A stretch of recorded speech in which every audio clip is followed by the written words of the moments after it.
the opportunity presented itself when I discovered Tama drums, like, hey, this would really be cool to have a small snare drum.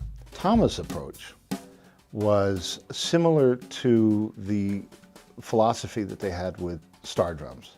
So the genesis of the drum was no holds barred, no limitations. What's the best snare drum we can make? The ash stave proved to be the winner for me, hands down, but we didn't limit our search to ash. We tried walnut, we tried different diameters, we tried 6x12. The 6x10 had the speed in terms of response, and because of the combination of the ash wood and the stave construction, it just seems to have a depth that I don't normally associate with what a lot of people call popcorn drums. Because popcorn drums usually sound, I don't know, it's kind of like popcorn, you know, not too expensive and disposable. Did I say that? Yes, I did.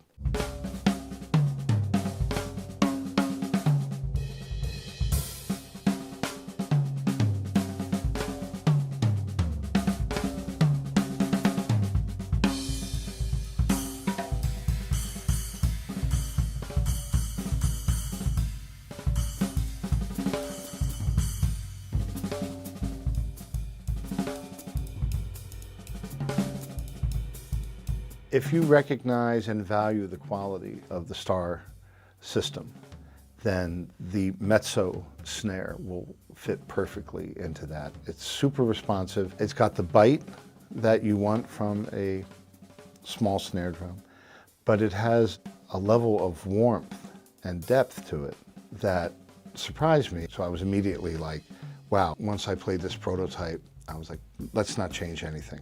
The drums I had played in the past were a shallower depth, so soprano and sopranino made sense. Keeping it in the family of vocal quality, mezzo, as in mezzo-soprano, conveyed that added character of warmth and depth. And in fact, mezzo-sopranos, that's really my favorite voice quality and pitch. And most of the jazz singers who I love to listen to are mezzo-sopranos. So that was a lot of fun to aim the drum's identity in that direction.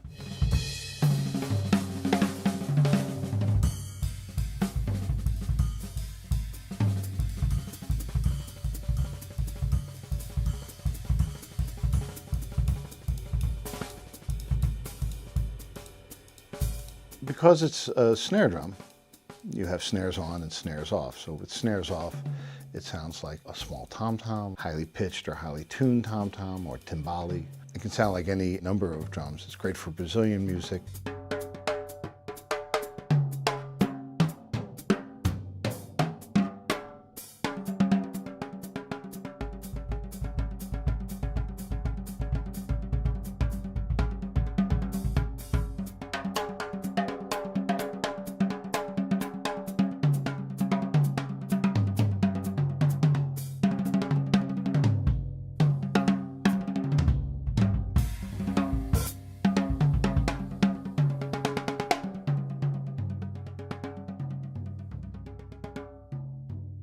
My album, Dr. was nominated for a Grammy, and I think in large measure because the drum sound is just so great. I had 4 tom-toms with the mezzo snare over to my left on the freestanding Star tom-tom stand for the tom-tom holder.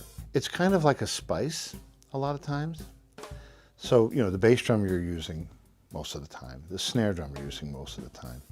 But when you add the right spice in just the right amounts to anything, it just brings it to life. And so on the album, just every once in a while, I'll go over to that drum, and having it set up on the left then puts it in the extreme in terms of the stereo imaging. And all of a sudden you just hear this other snare drum come out of nowhere. The great thing about the drum is that dynamically, you know, you can go everywhere. When you play loud and really slam it, it doesn't choke. When you play soft, it responds to everything you play. And that's what you want an instrument to do. That's what a great instrument should do. It responds to everything you play. So then your imagination is your only limit.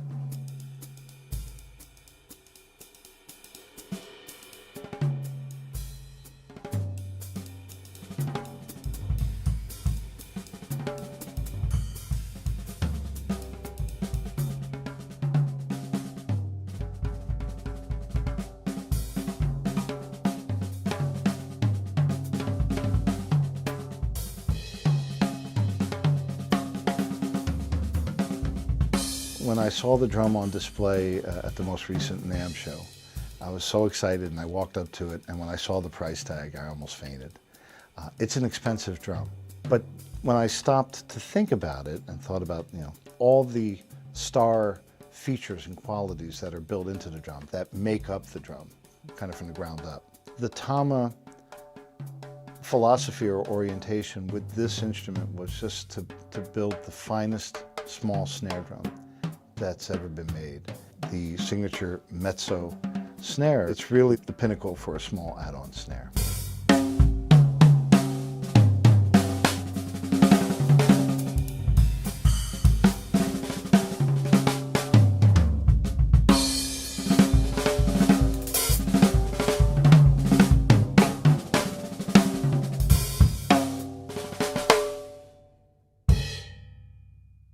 Mezzo, baby.